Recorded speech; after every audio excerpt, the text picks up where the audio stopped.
नमस्कार, आप देख रहे हैं एनबी न्यूज़ 24/7 नीलम बोध के साथ। और साथियों, आज हम 26 अलीपुर रोड पर, जी हाँ, वही 26 अलीपुर रोड जहां पर परम पूज्य बाबा साहब ने अपने जीवन की अंतिम सांस ली थी। और वही अंतिम सांस किस तरह से इतिहास बन गई, उसी विषय पर आज चर्चा करने के लिए मेरे साथ में सुमित जी हैं। किसी परिचय के मोहताज नहीं है। सुमित जी, जानना चाहूँगा, जिस तरह से देश के कोने कोने से यहाँ पर बहुजन समाज के लोगों की संख्या हमें दिखाई दे रही, लेकिन विडम्बना है कि जो लोग आज बाबा साहब की जय जयकार करते हैं, उनका नाम लेते हैं, वो लोग दूर दूर तक नहीं दिखाई दे रहे। क्या इस तरह से बाबा साहब की विचारधारा या उनके नारे लगाकर ही मिशन को आगे बढ़ा पाएंगे? देखिए, अभी बाबा साहब डॉक्टर अंबेडकर बोल के गए कि हमको शिक्षित बनना है, संगठित रहना है, संघर्ष करना है। तो जो उन्होंने संगठित होना बात बोली ना, मुझे लगता है वो हमारे लोगों को ये समझ में आया कि संगठन बनाओ। तो संगठित होने का मतलब संगठन बनाओ उन्होंने समझा। और आप देखें कि 1 दर्जन दलित हैं तो 2 दर्जन उनके संगठन हैं। मतलब हज़ारों लाखों संगठन आपने बना लिए, लेकिन वो संगठन पेपर पे हैं, ग्राउंड पे बहुत ज़्यादा काम नहीं है। हम लोग जितनी तकलीफ़ों से गुजर रहे हैं, जितनी पीड़ा हमारे लोग झेल रहे हैं, अगर आपके संगठन मजबूत होते, अगर आपका नेटवर्क अच्छा होता, तो किसी की हिम्मत नहीं होती कि आपका हाथ भी कोई लगा पाए। आप जेल जाके आई हैं, आपने देखा होगा किस तरह से चीज़ें होती हैं हमारे लोगों के साथ में। तो हमारा नेटवर्क हो अच्छे वकीलों का, अच्छे जो हैं डॉक्टर्स का, अच्छे पुलिस ऑफिसर्स का, अच्छे जर्नलिस्ट का, तो इस तरह की अगर नेटवर्किंग हो, संगठन हो, तो हम बहुत अच्छा काम कर सकते हैं। रही बात नारे लगाने की, तो जो नारा लगा रहा है ये भी समझना है कि क्या वो सिर्फ हमारा वोट चाहता है, वो सिर्फ हमारे वोट पाने के लिए नारे लगा रहा है। क्योंकि ये है ना कि बाबा साहब की मूर्ति पे माला और विचारों पे ताला।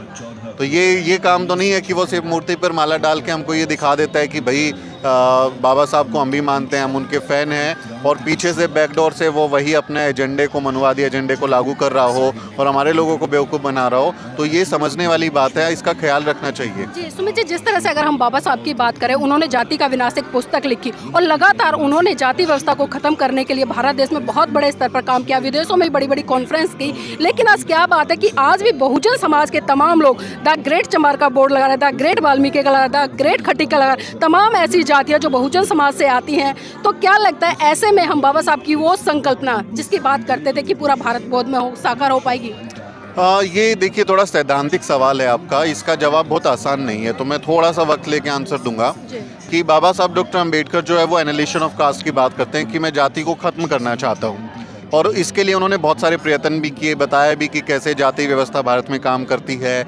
अपनी थीसिस में उन्होंने लिखा, अपनी किताबों में पूरा मैकेनिज्म वो जातिवाद का समझाते हैं, उसको ख़त्म करने के तरीके भी बताते हैं।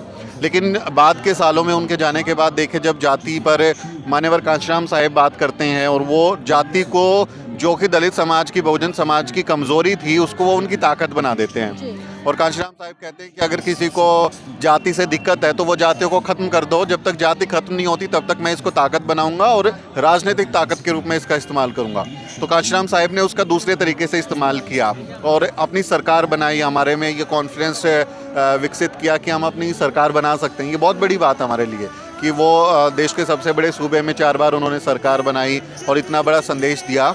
लेकिन अब जो आप जिसका जिक्र कर रहे हैं कि द ग्रेट चमार, the great Valmiki, the great Khatik, अगर इस तरह की लिखते हैं, तो मैं अभी, चूंकि हम जाति मुक्त बने नहीं हैं, हमारा देश अभी जातियों से मुक्त नहीं हुआ है। और ये लोग बार बार कहते हैं कि भारत कृषि प्रधान देश है, तो मैं कहता हूँ कि भारत असल में जाति प्रधान देश है। और यहाँ जाति जो है वो लोगों की रगों में दौड़ती है, वो खून के साथ साथ इनके चलती है, दिमाग में, खून में, सब जगह वो जातियाँ दौड़ती हैं और हर तरह से जातिवाद देखने को मिलता है। ऐसे मुश्किल माहौल में जब आप किराएदार जाति देखते हो, आपको दामाद जो है, बहू बेटी जो है वो जाति देख के चाहिए, आप जो है अपने घर में कोई काम कराना चाहते हैं तो कर्मचारी की जाति पूछ लेते हैं। एक उदाहरण है, महाराष्ट्र में एक ओबीसी महिला जो है वो खुद को ब्राह्मण बता के कुक का काम कर रही थी, तो जिनके यहाँ काम कर रही थी उन्होंने उनके ऊपर केस कर दिया कि इन्होंने मेरा धर्म भ्रष्ट कर दिया, झूठ बोला कि ये तो बामन है, जबकि ये बामन नहीं है, ओबीसी हैं। तो इस तरह के समाज में जब इतना भयंकर जातिवाद है, उस दौर में अगर आप अपनी जाति को लेके कंफर्टेबल होते हैं, अब क्योंकि दलितों में क्या है ना कि अपने आप में एक हीन भावना होती है, गिल्ट होता है कि अरे मैं चमार हूँ तो कोई मतलब मैं छोटा आदमी हूँ, मैं वाल्मीकि हूँ तो मैं छोटा आदमी हूँ। तो वो भावना से बाहर निकलना अपने आप में कभी कभी बहुत ज़रूरी हो जाता है। इसलिए अगर कोई जय वाल्मीकि या जय ग्रेट चमार इस तरह से कुछ लिखता है तो मुझे इनिशियली इसमें कुछ गलत नज़र नहीं आता, क्योंकि सबसे पहले तो हमें इस बात को लेके शर्मिंदा होना बंद करना पड़ेगा कि हमारी जाति है क्या। जब आप उसको लेके शर्मिंदगी से बाहर निकलेंगे और जाति को लेके कॉन्फिडेंट होंगे, क्योंकि मैंने जाति नहीं बनाई, तो जिसने जाति बनाई है और जिसको सबसे ज़्यादा जाति का फ़ायदा हुआ है उसको शर्म आनी चाहिए, वो शर्मिंदा होना चाहिए। मैंने जाति नहीं बनाई, मैं जाति का पीड़ित व्यक्ति हूँ, इसलिए मुझे शर्म नहीं आएगी। तो जब मैं इस भावना से बाहर निकलूँगा कि मेरी इसमें कोई गलती नहीं है, तो धीरे धीरे मुझे लगता है आने वाले सालों में वो जाति को पूरी तरह से छोड़ भी देंगे। और अभी तो वो सिर्फ अपने आप को सहज हुए, मतलब इतने साल से आपने उनकी जाति के नाम को गाली बना दिया, अब वो कह रहे हैं कि ये गाली नहीं है, मुझे शर्म नहीं आ रही। तो अभी तो उन्होंने ये शुरुआत की है, भविष्य में वो और बेहतर करेंगे। लेकिन आपको लगता है नहीं कि वर्तमान समय में जिस तरह से सत्ता पे काबिज लोग हैं, आज हम देख रहे हैं कि जाति के आधार पर लगातार अत्याचार शोषण हो रहे हैं, और बाबा साहब ने जाति को खत्म करने की बात की, और जिस तरह से बाबा साहब का जो अंतिम एक सपना था कि बौद्ध धर्म की ले लो दीक्षा, तो क्या लगता है आज बहुजन समाज के लोगों को जाति छोड़कर उस दिशा में नहीं बढ़ना चाहिए? बिल्कुल, देखिए मैं फिर दोहराऊं कि पहले तो अपनी जाति को लेके आप सहज हो जाएं, कंफर्टेबल हो जाएं कि जाति व्यवस्था आपने नहीं बनाई तो आपकी कोई गलती नहीं है। आपको जातियों में जिन्होंने बांटा, जिन्होंने जातियां बनाई, जो जाति का सबसे ज़्यादा फ़ायदा ले रहा है, जो जाति का यूज़ कर रहा है, उसको शर्म आनी चाहिए, क्योंकि जिसने बीमारी बनाई है वो शर्मिंदा हो। जिसको बीमारी लगी है वो पीड़ित व्यक्ति है, अगर उससे लेकिन उसको तो फ़ायदा हो रहा है ना, जिसने बनाई है वो फ़ायदा ले रहा है, तो उसको शर्म आनी चाहिए। हमको अपनी जाति को लेके कंफर्टेबल होना चाहिए, उसमें कोई, हम अपने बच्चों को समझाएं कि आप, क्योंकि भारत जाति प्रधान देश है, हम नहीं बताओगे तो उनको तकलीफ होगी, उनको बाहर ताने मिलेंगे, उनका कॉन्फिडेंस कम होगा, इसलिए उनको कंफर्टेबल करो और बाद में आप जाति के भ्रम को छोड़ दो। क्योंकि बाबा साहब डॉक्टर अम्बेडकर एनलिशन ऑफ कास्ट में ही लिखते हैं कि जाति की व्यवस्था पर जो चीज़ बनेगी वो गिर जाएगी। जाति के ऊपर आप कभी भी जो है गर्व नहीं कर सकते, जाति के ऊपर आपको कभी भी घमंड नहीं करना चाहिए। जो भारत में आप देखते हैं कि गाड़ियों पे जातियों के नाम लिखते हैं, बहुत प्राउडली जाति के नाम को बोला जाता है, तो ये एक तरीके की क्रिया और प्रतिक्रिया है। जब वहाँ से वो देखिए आप मतलब हरियाणा पंजाब के जितने गाने देखेंगे तो आपको एक ही जाति के गाने सुनाई देंगे। उसके अगर रिएक्शन में कोई गाना हमारी जाति से आता है तो कहीं ना कहीं वो कास्ट असर्सन है, वो प्रतिक्रिया है उसके तौर पे, तो वक्त लगेगा। पहले कम से कम कंफर्टेबल हो जाएं हम अपनी जाति को लेके। जब आप कंफर्टेबल हो गई, पहले तो ये स्वीकार करना कि मैं चमार हूँ और मेरे चमार होने में मेरे को बिल्कुल शर्म नहीं आ रही। भाई तुम कह रहे हो चमार कहीं के, तो तुम गाली की तरह इस्तेमाल कर रहे हो और मैं कह रहा हूँ द ग्रेट चमार। तो आप समझ रहे हैं वो स्वाभिमान, वो आत्मसम्मान जब जाति के नाम से अगर जुड़ता है और आप अपने इतिहास भूगोल को जानते हो तो धीरे धीरे आपको फिर उससे जाति के नाम से भी मुक्ति मिलेगी। इसलिए जब अभी क्योंकि लोग जुड़ रहे हैं और धीरे धीरे वो समझ रहे हैं तो आगे चल के वो धर्म की तरफ भी जाएंगे, क्योंकि हमारा रास्ता वहीं जाता है। जैसे जैसे आप बाबा साहब को पढ़ोगे तो आपको पता चलेगा कि अंत में जाके वो बुद्ध धर्म में ही कहते हैं कि मैं ऐसे धर्म को मानता हूँ जो समानता, बंधुता और न्याय की बात करता है। तो जब इस पैमाने पे आप बाकी धर्मों को परखोगे तो मिलेगा कि कहीं कोई रास्ता ही नहीं है, कहीं कोई जगह ही नहीं है हमारे लिए, तो वो धर्म की तरफ ही रास्ता जाएगा। अभी यात्रा की शुरुआत है, मतलब बेचारे हमारे लोग धीरे धीरे निकल रहे हैं, तो मैं उनको ये कहूँगा कि हमको उस पर बहुत हायतौबा नहीं मचानी चाहिए। हमारे ही लोग हैं, अभी उनको बोलने दो। जिस दिन जैसे तथागत बुद्ध को एनलाइटनमेंट हुआ ना, एक दिन ऐसे ही पीपल के पेड़ के नीचे बैठे थे और उनको एनलाइटनमेंट हुआ तो वो सिद्धार्थ गौतम से बुद्ध बन गए। तो बुद्ध जिस दिन बने, जिस दिन उनका एनलाइटनमेंट हुआ तो पूरी दुनिया में उनका नाम गया। तो ऐसे ही हमारे व्यक्ति को, आपको, मुझे जिस दिन एनलाइटनमेंट हो जाएगा, जिस दिन समझ में आ जाएगा कि ये है क्या, तो हम सब उस कुचक्र से बाहर निकल जाएंगे। सुमित जी, एक बात और जानना चाहूँगी। आज मैंने दिल्ली में कम से कम 5-6 घंटे भ्रमण किया है, मैं आपको बताऊँ, और उसका कारण ये था कि जो सत्ताधारी लोग, चाहे मैं दिल्ली सरकार की बात करूँ या केंद्र की बात करूँ, क्योंकि अक्सर ये लोग बाबा साहब के नाम को बहुत ज़्यादा चुनावी माहौल में भुनाते हैं, लेकिन विडम्बना जानकर ये हुई मुझे आज की दिल्ली में कहीं पर भी मुझे बाबा साहब के जो आज पुण्यतिथि उसका एक बोर्ड ना तो केंद्र सरकार की तरफ से ना ही दिल्ली सरकार की तरफ से लगा दिखाई दिया। तो क्या लगता है ऐसे में जो बहुजन समाज के लोग हैं उनसे नाता नहीं तोड़ना चाहिए इन पार्टियों से? बिल्कुल, ये तो हमारी लड़ाई है ही कि हम ऐसी मनुवादी ताकतों को जो खुलेआम संविधान के बदलने की बात करती हैं, संविधान की जब प्रतियां जलाती हैं तो उसको सेलिब्रेट करते हैं, और जो संविधान की धज्जियां उड़ाता है उस आदमी को संसद में बुलाते हैं। संविधान के साए में आप किसी धर्म विशेष की बात करते हैं, तो ऐसी पार्टियों से तो बिल्कुल नाता तोड़ना चाहिए।